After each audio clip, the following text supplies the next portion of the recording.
ஆச்சி மசாலா. எந்த சமையலும் ருசி தேடும் ரகசியம். 20 ரூபாய்.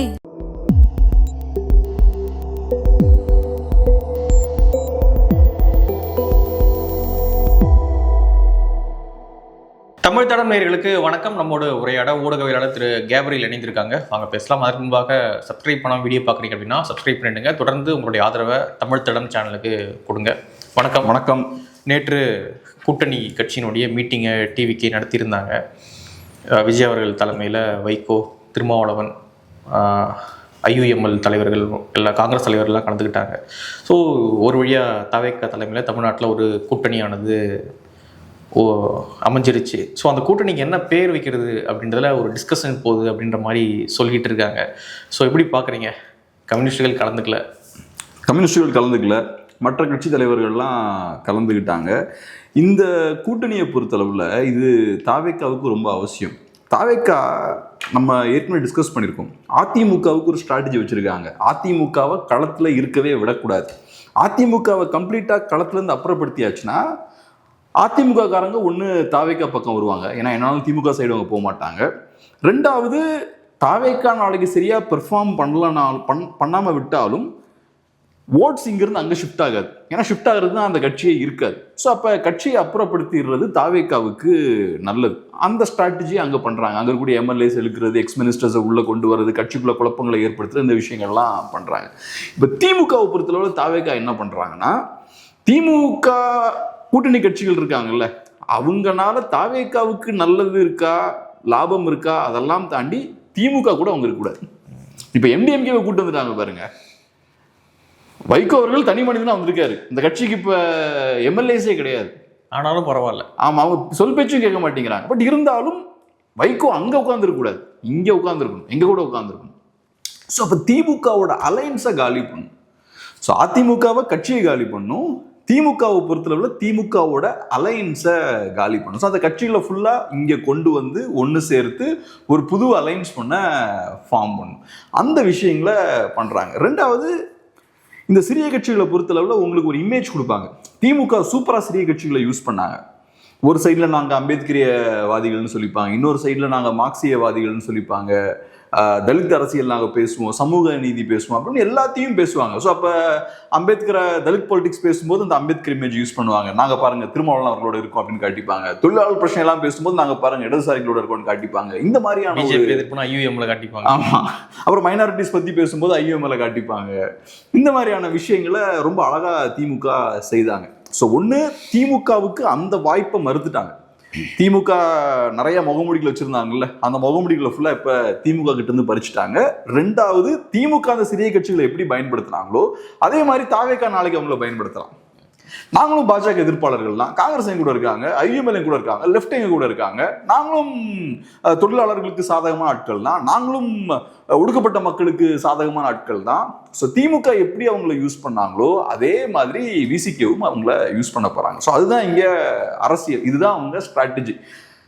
முதல்ல இந்த கட்சிகள் அங்க இருக்கக்கூடாது, அதுதான் திமுக கூட்டணியை முதல்ல அடிச்சு காலி பண்ணும். ரெண்டாவது, அவங்கள நம்ம உள்ள கொண்டு வந்து நம்ம யூஸ் பண்ணணும் அப்படின்ற வேலைகளை பார்க்குறாங்க. இதுல முக்கியமான விஷயம் என்னன்னா, லெஃப்ட் பார்ட்டிஸ் கலந்துக்கல. இப்போ லெஃப்ட் பார்ட்டிஸை பொறுத்தளவில் இப்போ அவங்க தலைமையிலான ஒரு கூட்டணி இல்லாத பட்சத்தில் அவங்க பவரை ஷேர் பண்ணுறது கிடையாது. ஹிஸ்டாரிக்கலாகவே பவர் ஷேர் பண்ணது, குறிப்பாக சிபிஐஎம் பார்த்தா எந்த ஸ்டேட்லேயுமே அந்த மாதிரி பவர் ஷேர் பண்ணது கிடையாது. வேற ஒரு கட்சி பவரில் இருக்காங்கன்னா பவரை அலைன்ஸ்ல இருந்தாலும் அவங்க பவரை ஷேர் பண்ணுற விஷயம் பண்ணல. அதுக்கு நிறைய காரணங்கள் இருக்கு. ஸோ இங்கே இப்போ இந்த கேஸை பொறுத்தளவில் டிஎம்கேவோட அலைன்ஸில் தான் இருந்தாங்க இதுக்கு முன்னாடி. அதே மாதிரி தாவேக்காவோடையும் அலைன்ஸில் இருக்கலாம். அதில் ஒன்றும் பெரிய பிரச்சனை எதுவும் இல்லை. ஐடியாலஜிக்கல் காம்ப்ரமைஸ் அது இதெல்லாம் ஒன்றும் வந்துட போகிறது கிடையாது. பட் இருந்தாலும் நான் எப்படி பார்க்குறேன்னா, இடதுசாரிகளுக்கு ஒரு தயக்கம் இருக்கு. அவங்கள பொறுத்தளவில் நேஷ்னல் பார்ட்டிஸ் அவங்க. ஸோ நேஷ்னல் லெவலில் இந்த முடிவு நமக்கு என்ன மாதிரியான பாதிப்புகளை ஏற்படுத்தும் அப்படின்ற இடத்துல இருந்தால் அவங்க அதை பார்ப்பாங்க.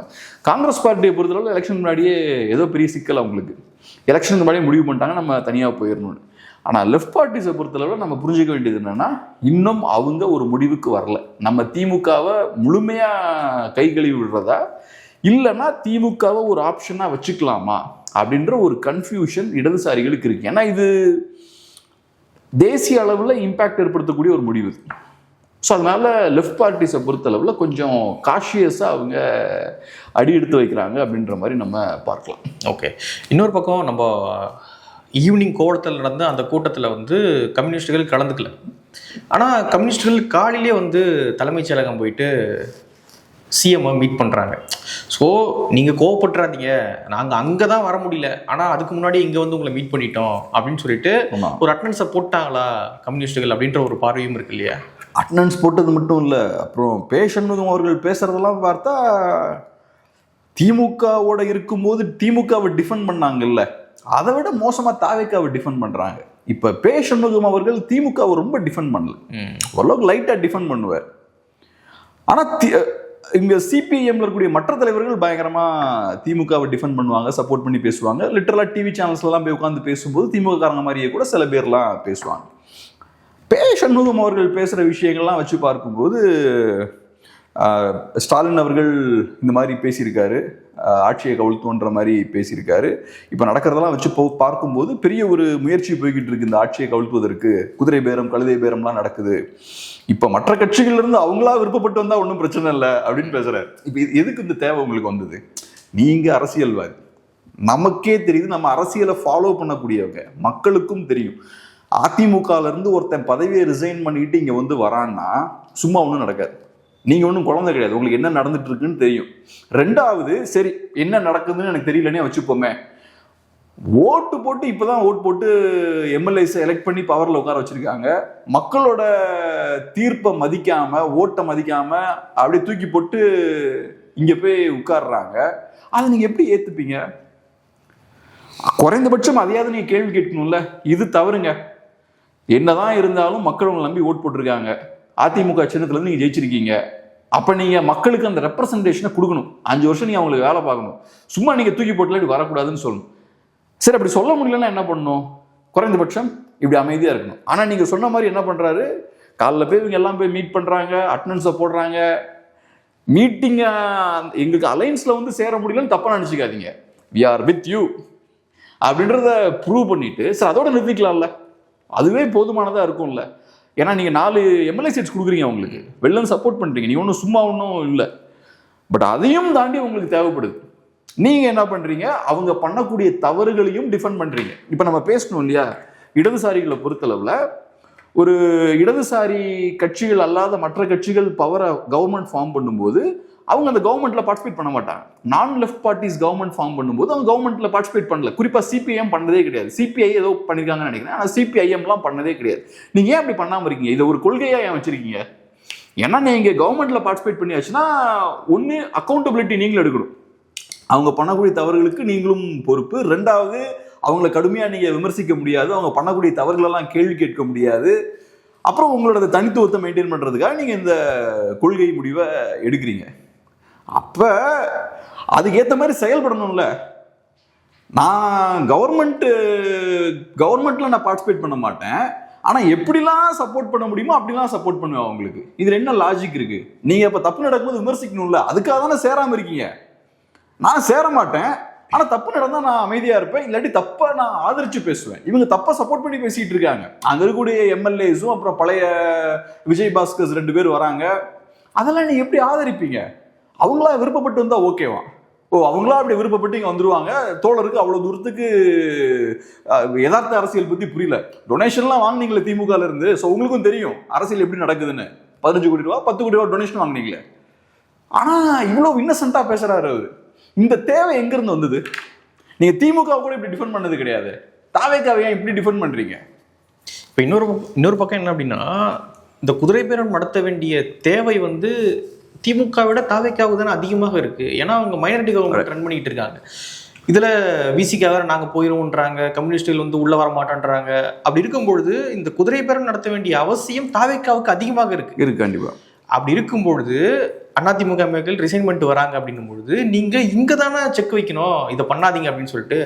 திமுகவுக்கும் அந்த அவசியமே இல்லை. நான் என்ன சொல்றேன்னா, மேபி ஆட்சியை கவிழ்க்க அவங்க ட்ரை பண்றாங்களா இல்லையான்றது விசாரணையில வழக்கு முடிவுல தெரியும். ஆனா குதிரை பேரம் திமுக நடத்துது அப்படின்றதுல எனக்கு லாஜிக்கா அது படவே இல்லை. ஏன் லாஜிக் இருக்கு, நான் சொல்றேன். நான் லாஜிக்கா படலன்னு சொல்றேன்னா, நீங்க ஆட்சி அமைக்க ஒரு 5 சீட்டு குறையுது அப்படின்னா குதிரை பேரம் நடக்குது அப்படின்றதுல ஓகே. ஆனா இவங்களுக்கு கிட்டத்தட்ட ஒரு 50 சீட்டு தேவைப்படுது. அது வரானே. திமுகவுக்கு 50 சீட்டு தேவைப்படுது. அப்படி இருக்கும்பொழுது இங்க அவங்களுக்கு திமுகவுக்கு இருக்கக்கூடிய தேவை விட தாவேக்காவுக்கு அதிக தேவை இருக்கு. இப்போ தாவேக்காவுக்கு கண்டிப்பா தேவை இருக்கு. ஏன்னா அவங்க சிம்பிள் மெஜாரிட்டி அவங்க கையில இல்லை.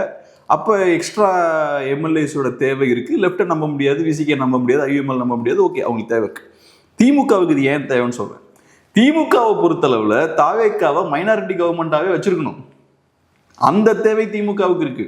தாவேக்காவுக்கு அந்த ஃப்ரீடமை கொடுத்துடக்கூடாது. தாவேக்காவை இண்டிபெண்டா செயல்பட விடாம ஒரு கண்ட்ரோல் மெயின்டைன் பண்ணும்.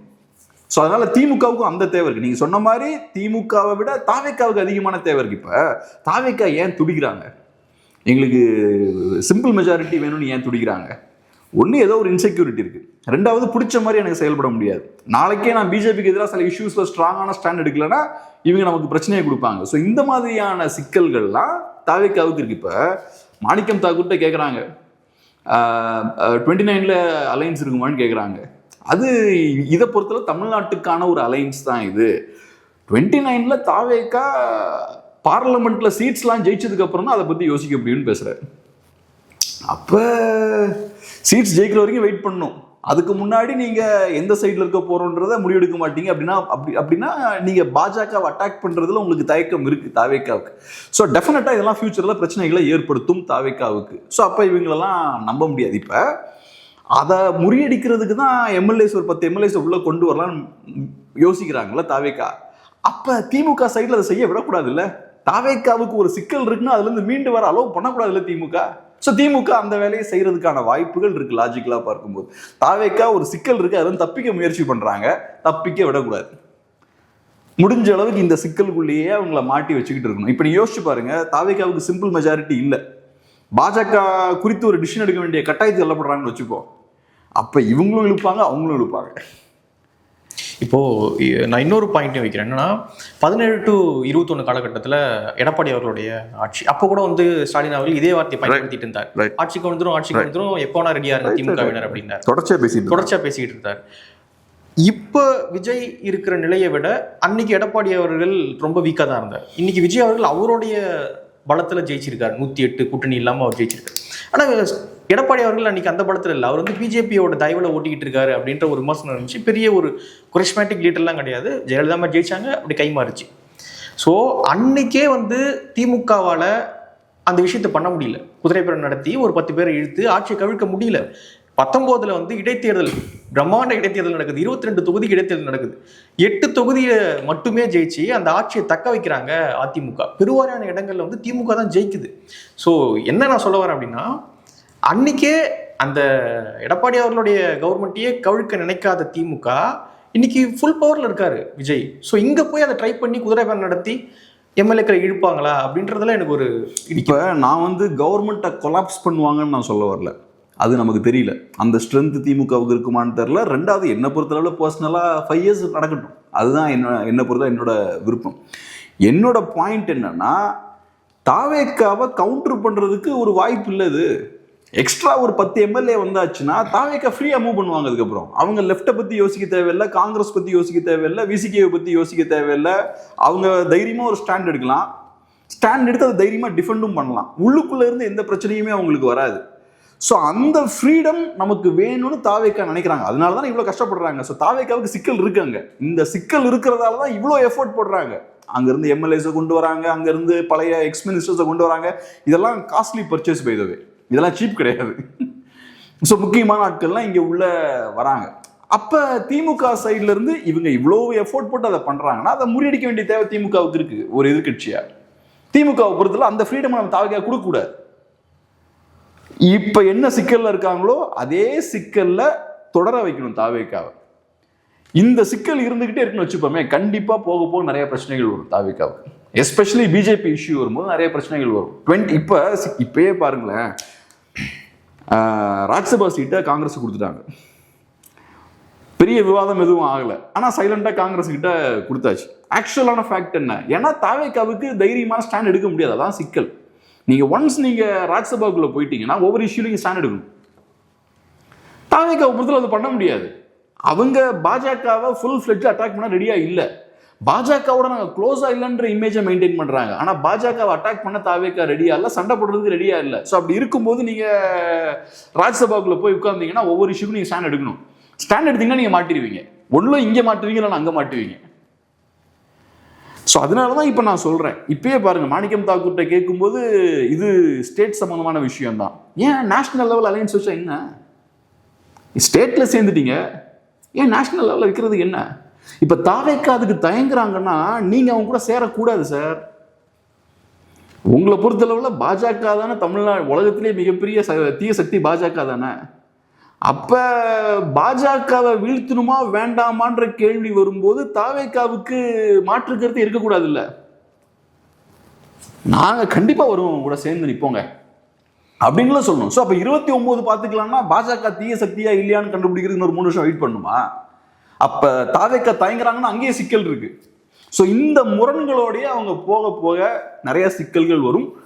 சிக்கல்கள் வரும்போது உங்களுக்கு சிம்பிள் மெஜாரிட்டி இருக்குன்னா பிரச்சனை இல்லை, சிக்கல்களை தாண்டி நீங்க வண்டியை ஓட்டிடுவீங்க. ஆனா சிக்கல்கள் வரும்போது உங்களுக்கு சிம்பிள் மெஜாரிட்டியும் இல்லைனா தான் சிக்கல் வரும்.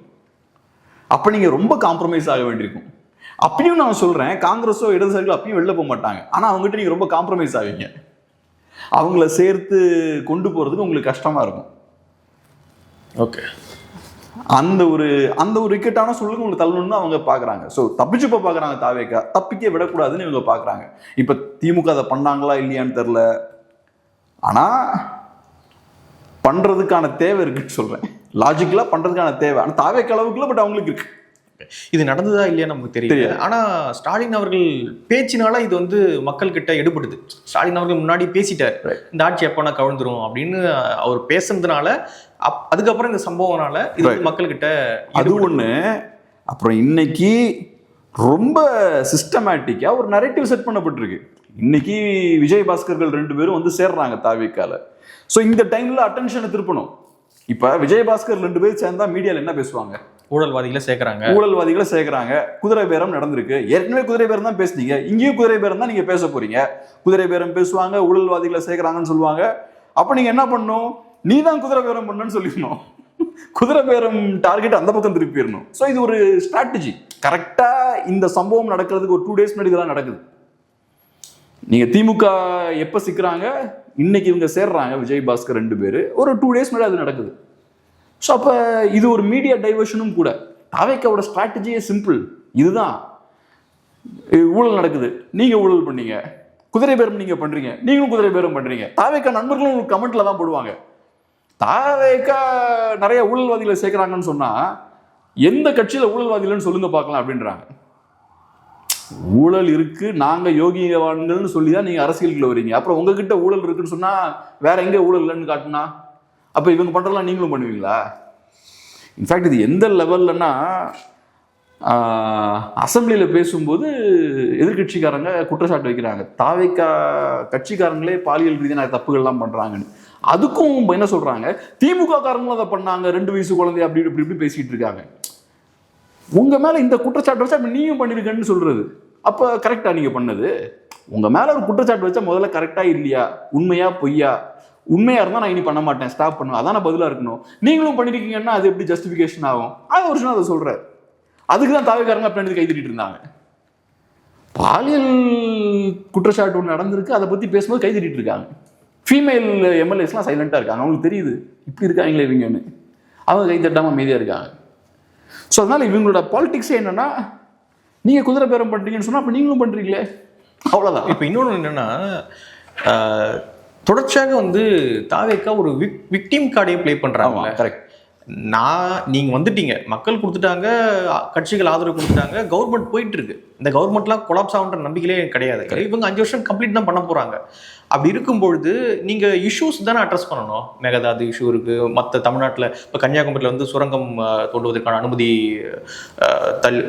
நீடிச்சிருக்காங்க அப்படின்ற இப்படி நிறைய இஷ்யூ தமிழ்நாட்டில் இருந்துகிட்டே இருக்கு. விவசாயிகள் அப்படி இருக்கும்பொழுது இஷ்யூஸை அட்ரஸ் பண்ணி விவாதம் பண்ணாம நான் பாதிக்கப்பட்டேன் என்ன கவுக்குறாங்க அப்படின்னு விக்டிம்லே வந்து காலத்தை நகர்த்திக்கிட்டு இருக்காங்க. இது புது ஃபார்முலா இல்ல பிரபு.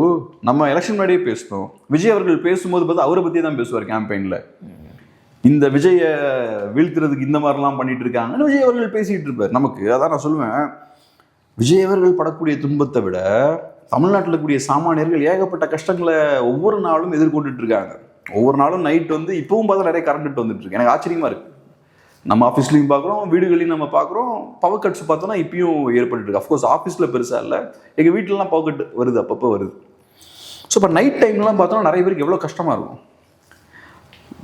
வேலை வாய்ப்பு கம்மியாக இருக்குது, இன்ஃப்ளேஷன் ரொம்ப அதிகமாகிட்டு இருக்கு, ஏகப்பட்ட பிரச்சனைகள் தமிழ்நாட்டில் இன்றைக்கி இருக்குது, லா அண்ட் ஆர்டர் சிச்சுவேஷன் இருக்குது. ஒவ்வொன்றுக்கும் இன்றைக்கி செலவு தான். ஒரு 10 இயர்ஸ்க்கு முன்னாடி நம்ம இந்த மாதிரி நிறைய ஏரியாஸ்லாம் நம்ம செலவு பண்ணல. இன்னைக்கு தண்ணியிலேருந்து ஃபோன்லேருந்து ஏகப்பட்ட விஷயம் நம்ம செலவழிக்கணும். சாதாரண மக்கள் வாழ்கிறதுக்கே ரொம்ப கஷ்டப்பட்டுட்டு இருக்காங்க. அப்படி இருக்கும்போது அந்த மக்கள் முன்னாடி நின்றுட்டு நான் பாதிக்கப்படுறேன்னு விஜய் அவர்கள் பேசுகிறார். நீங்கள் ரொம்ப கிஃப்டட் லைஃப் என்ஜாய் பண்ணிட்டு இருக்கீங்க நீங்கள், ஆனால் நான் கஷ்டப்படுறேன்னு அவர் பேசுகிறாரு. இங்கே இருக்கிற நம்ம ஆளுங்களும் ஐயோ ரொம்ப கஷ்டப்படுறாருப்பா அவர் அப்படின்னு நம்ம ஆளுங்களும் இறக்கப்படுறாங்க அவரை பார்த்து. அரசியலே செய்யாமல் ஆட்சி பிடிச்சிருக்கீங்க, எவ்வளோ பெரிய கிஃப்ட்டு. ஆமாம், நம்ம ஆளுங்களும் பார்த்தீங்கன்னா யாரை பார்த்து இறக்கப்படுறதுன்ற புரிதலே இல்லாமல் இவங்க அவரை பார்த்து இறக்கப்படுறாங்க. இவங்க இந்த இடத்துல இருந்துக்கிட்டு அவரை பார்த்து இறக்கப்படுறாங்க. ஸோ அந்த ஃபார்முலா அப்பயே ஒர்க் ஆயிருச்சு. அது ஒர்க் ஆனதுனால தான் அவர் பவருக்கு வந்தார். இன்னைக்கும் பார்த்தோம்னா நாங்கள் ஒரு மாற்றத்தை கொண்டு வரணுன்றதுக்காக எப்படியோ கஷ்டப்பட்டு நாங்கள் பவரை கேப்சர் பண்ணிட்டோம். நீங்கள் மாற்றத்தை ஏற்படுத்தியிருக்கீங்க, ஆனால் இதை முறியடிக்கணுன்றதுக்காக திமுகவும் அதிமுகவும் கை கொடுக்குறாங்க பேக்ரவுண்டில். ஸோ நம்மளோட ஆட்சியை கவுத்துறதுக்காக நம்மளை எப்படியாவது வீழ்த்துன்னு ஒரு சதி நடந்துட்டு இருக்கு. இங்கே பாருங்க, ஸ்டாலின் அவர்கள் ஒரு சதி பண்ணுறாரு. ஏகப்பட்ட விஷயங்கள் இந்த மாதிரி பேசுறது. ஆக்சுவலான ஃபேக்ட் என்னன்னா, இந்த 2 திராவிட கட்சிகளோட ரொம்ப மோசம். இன்ஃபேக்ட் இப்போ என்ன, நம்ம இதெல்லாம் பேசுறதுக்காக நமக்கு ஒன்றும் பர்சனலாக ஒரு ஹேட் கிடையாது.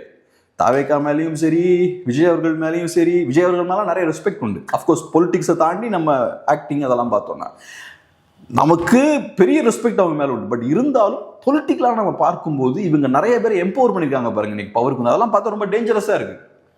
யார் கையிலலாம் அதிகமான பவர் இருக்கக்கூடாது, அவங்க கையில அதிகமான பவர் கொடுத்துருக்காங்க. இது திமுக அதிமுகவை விட ரொம்ப டேஞ்சரஸ். அங்க கூட செக்ஸ் அண்ட் பேலன்ஸ் உண்டு. சில சட்டத்திட்டங்களுக்கு உட்பட்டு தான் செயல்பட முடியும். கரப்ஷன் இருந்தாலுமே கரப்ஷனும் அந்த ரூல்ஸ்குள்ள தான் செயல்படும். இங்க அதெல்லாம் இல்லாம கண்மூடித்தனமா போயிட்டு இருக்கு. ஸோ இது வந்து பெரிய சிக்கல். அதனால தான் நம்ம இவங்களை விமர்சிக்கணும். நிறைய பேர் ஏதோ வன்மத்துல பேசுறான்டா, அதெல்லாம் வன்மம்லாம் நமக்கு என்ன வன்மம்? யார் இருந்தாலும் நம்ம மினிஸ்டர் ஆக போதில்லை, எம்எல்ஏ ஆக போதில்லை.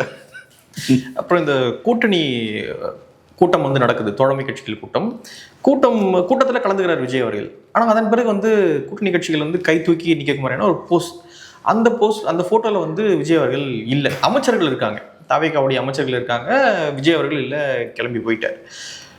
ஸ்டாலினாக இருந்தால் இப்படி பிஹேவ் பண்ணுவாரா, இல்லை எடப்பாடியாக இருந்தால் இப்படி பிஹேவ் பண்ணுவாரான்னு எனக்கு தெரியல. ஆனால் ஜெயலலிதா அம்மையா அப்படி பிஹேவ் பண்ணுவாங்க. அவர் பண்ணது கரெக்ட், அப்படிதான் பிஹேவ் பண்ணணும். ஓகே, இவங்களுக்குலாம் இதுதான் கரெக்ட். இதுதான் கரெக்ட். ஆமாம், இதுதான் கரெக்ட். ஓகே. இப்போ வைகோ அவர்கள் சொன்னார், சுயமரியாதை இழந்துதான் அந்த 5 வருஷம் இருந்த திமுக கூட்டணியில். இப்படி பண்ணதானே தெரியும், இங்கேயும் சுயமரியாதை தெரியும். இப்போ இங்க என்ன வாழுது? இப்போ உங்களுக்கு தெரிஞ்சிருச்சா? அதான் சொன்னது பண்ணது கரெக்ட்னு. இப்படி பண்ணாதான் தெரியும், சுயமரியாதை அங்கேயும் இல்லைன்னு தெரியும். நம்ம அவங்கள பத்தி. ஆனா விஜய் அவர்கள் ஆட்டிடியூடு தான் எனக்கு ரொம்ப ஆச்சரியமா இருக்கு. இப்போதான் நீங்க ஜெயிச்சிருக்கீங்க நீங்க, ஆனா உங்களுடைய ஆட்டிடியூடு வந்து ஒரு 50 வருஷம் தமிழ்நாட்டை கட்டியாண்ட ஒரு அரசன் மாதிரியான ஒரு ஆட்டிடியூடு இருக்கு. இல்ல, நான் இது எப்படி பாக்குறேன்னா, இது ஆக்சுவலா பார்க்கும்போது அவரு ரொம்ப கேர்ஃபுல்லா இருக்காருன்னு பாக்குறேன். நீங்க ஒரு அரகன் பாயிண்ட் ஆஃப் வியூ பாக்குறீங்கல்ல, நான் ரொம்ப கேர்ஃபுல்லா இருக்காருன்னு நான் பாக்குறேன். ஏன்னா நம்ம ஏற்கனவே இந்த இன்டர்வியூ முன்னாடி பேசணும், கல்லாப்பட்டி கூட்டணி அப்படின்னு இந்த கூட்டணியை அவரு விமர்சிச்சார். திமுக கூட்டணி விமர்சனம் அதானே இப்ப இவர் கூட்டணியும், திமுக கூட்டணி தான் இவர் கூட்டணி. சோ அப்ப அந்த கூட்டணியில இருக்கக்கூடிய அதே தலைவர்களோட இவர் நிக்கிறாருன்னா எல்லாருக்குமே தெரியுங்க, இந்த சிறிய கட்சிகள்லாம் ஒன்றும் தூய்மையான கட்சிகள்லாம் கிடையாது, எல்லாருக்குமே தெரியும். இப்போ ஒன்றும் இல்லை, இப்போ துரை வைகோ அவர்கள் பேசுறாரு, ஆக்ரோஷமா பேசுறாரு, நான் இந்த மாதிரி எம்எல்ஏஸ்லாம் எடுக்கிறாங்க, இவ்வளோ ரேட்டு பேசியிருக்காங்க, அப்ப பாருங்க எவ்வளவு ஊழல் நடந்திருக்கு பாருங்க அப்படின்னு பேசுறேன். இந்த ஊழல் நடக்கும்போது அவர் துரை வைகோ எங்க இருந்தார்? திமுக இருந்தார். அப்ப இந்த ஊழல் எல்லாம் நடக்கும்போது நீங்க எப்படி இருந்தீங்க? சைலண்டா இருந்தீங்க, எதுவுமே பேசாம இருந்தீங்க. ஸோ அப்ப இவங்க கிளீன் ஹேண்ட்ஸ் இல்லைன்னு எல்லாருக்குமே தெரியும். ஏதோ ஒரு டைம்ல ஏதோ ஒரு பிரச்சனை இவங்களால வரும்ன்றதும் எல்லாருக்கும் தெரியும். ஸோ விஜய் அவர்கள் டிஸ்டன்ஸ் மெயின்டைன் பண்றாரு. மீட்டிங்ல உட்கார்ந்தாரு, அதுக்கப்புறம் மீட்டிங் முடிஞ்சதுக்கு அப்புறம் எல்லாம் கையெல்லாம் தூக்கிட்டு போட்டோ போஸ்ட்லாம் கொடுப்பாங்க. மேபி நெக்ஸ்ட் கொடுக்கலாம். அந்த அலைன்ஸ் இன்னும் ஃபார்முலா அனௌன்ஸ் பண்ணலன்னு நினைக்கிறேன். பேர்லாம் இன்னும் அறிவிக்கல. அதெல்லாம் பண்ணும்போது மேபி கையெல்லாம் தூக்கிட்டு மேபி பண்ணலாம். பட் எனக்கு இப்போ அதை பார்க்கும்போது ஒரு சின்ன ஒரு ஸ்டெப் டிஸ்டன்ஸ் மெயின்டைன் பண்ணுவோமே. இன்ஃபேக்ட் அவரோட வேட்பாளர்களே அவர் பர்சனலா நிறைய நேரங்களில் கூட நின்னெல்லாம் என்டோஸ் பண்ணலையே. ஸோ அப்போ எப்படி பார்க்குறாரு, ஒன்று நம்ம எங்கேயோ இருக்கும், நம்ம இவ்வளோ தூரம் இறங்கி வர வேண்டாம் அப்படின்ற ஒரு பார்வை மேபி இருக்கலாம். ரெண்டாவது இவங்கெல்லாம் யாருன்னு தெரியாது இல்லை, நாளைக்கு நாலு பொண்ணு ஏதாவது சிக்கல்லாம் மாட்டினா, ஸோ அந்த சிக்கல்கள்லாம் மேபி அவருக்கு இருக்கலாம். ஸோ அதனாலையும் மேபி அவாய்ட் பண்ணுறாங்க அப்படின்ற மாதிரி பார்க்கலாம். இதில் இன்னொரு விஷயம் நான் சொல்கிறேன். இப்போ சண்முகம் அவர்கள் பேசும்போது ஒன்று சொல்கிறாரு, இப்போ மக்கள் எலெக்ட் பண்ணியிருக்காங்க இந்த கவர்மெண்ட்டை, 2 திராவிட கட்சிகளும் வேண்டான்னு இந்த கட்சியை எலெக்ட் பண்ணியிருக்காங்க, ஸோ அதை டீஸ்டெபிலைஸ் பண்ணுறது கரெக்டாக இருக்காது அப்படின்ற அர்த்தத்தில் அவர் பேசுகிறார். மக்கள் வெறும் திராவிட கட்சிகளை மட்டும் நிராகரிக்கல, உங்களையும் சேர்த்து தான் நிராகரிச்சிருக்காங்க. நீங்களும் தாவேக்காவுக்கு எதிராக தான் போட்டிட்டீங்க திமுகவோட சேர்ந்து. ஸோ மக்கள் வெறுமனே திமுக மட்டும் வேண்டான்னு ஓட்டு போடல, நீங்களும் வேண்டான்னு சொல்லி தான் உங்களையும் சேர்த்து தான் தூக்கி எறிஞ்சிருக்காங்க. இடதுசாரிகள் அதையும் புரிஞ்சுக்கணும், விசிக்கு அதையும் புரிஞ்சுக்கணும். ஸோ இவங்க பேசுறதெல்லாம் பார்த்தா ஏதோ இது திமுகவுக்கு எதிரான ஓட்டு, திமுகவுக்கு எதிரான ஓட்டு தான், அதிமுகவுக்கும் எதிரான ஓட்டு தான், உங்களுக்கு எதிரான ஓட்டு தான். ஆனால் நீ வாய்ப்பு வரனால இப்போ அங்கே போய் ஓடி போய் உட்காந்துருக்கீங்க நீங்கள். ஓகே, ஸோ அதனால அந்த ஒரு யதார்த்தத்தையும் நம்ம புரிஞ்சுக்கணும். ஓகே, நம்ம வீடியோ முடிக்கலாம். அதுக்கு முன்னாடி ஒரு கேள்வி என்ன அப்படின்னா, இந்த கூட்டணிக்கு என்ன பேர் வைக்கலாம் அப்படின்ற டிஸ்கஷன் வந்து போயிட்டு இருக்குதான். விஜய் அவர்கள் என்னுடைய மனசுல ஒரு பேர் இருக்கு, நான் அப்புறம் சொல்றேன் அப்படின்னு சொல்லியிருக்காராம். ஸோ என்ன பேர் இந்த கூட்டணிக்கு கரெக்டா இருக்கும் அப்படின்னு நினைக்கிறீங்க? சத்தியமா எனக்கு ஐடியாவே இல்லைங்க. விஜய் அவர்கள் முன்னாடி சொன்னார் கல்லாப்பட்டி கூட்டணி அப்படின்னு சொல்லிட்டு. ஸோ அதுவே இப்பொழுது பொருந்துமா அப்படின்னு தெரியல. கல்லாப்பட்டி கூட்டணின்னு வச்சிடலாம். கல்லாப்பட்டி கூட்டணின்னு சொன்னாரு, அதே கூட்டணி தானே நீங்க வச்சிருக்கீங்க, அப்போ நீங்களும் அதே வச்சிருங்க அப்படின்னு நிறைய பேர் சொல்றாங்க. கரெக்ட் தானே, நியாயமான பாயிண்ட் தான் நீங்க சொல்றது. திமுக கூட இருக்கும்போது இந்த கட்சிகள்லாம் கரப்டா இருக்காங்க, கரப்ஷன் வழியா தான் கூட்டணியை உருவாக்குனாங்கன்றது உங்க பாயிண்ட். அப்ப இன்னைக்கு திமுக விட்டு வராங்கனாலும் அந்த சட்டத்திட்டங்கள் இங்கேயும் அப்ளை ஆகும்ல, அந்த லாஜிக். அதனால நீங்க சொன்னது நல்ல கரெக்டான ஒரு பேர் தான். ஓகே, நிறைய விஷயங்கள் மனசுல அவர் மனசுல கூட இருக்கலாம், மேபி இருக்கலாம். அது அறிவிக்கும் போது தான் தெரியும். நிறைய விஷயங்களை மட்டும் பகிர்ந்துக்கிட்டீங்க. நன்றி.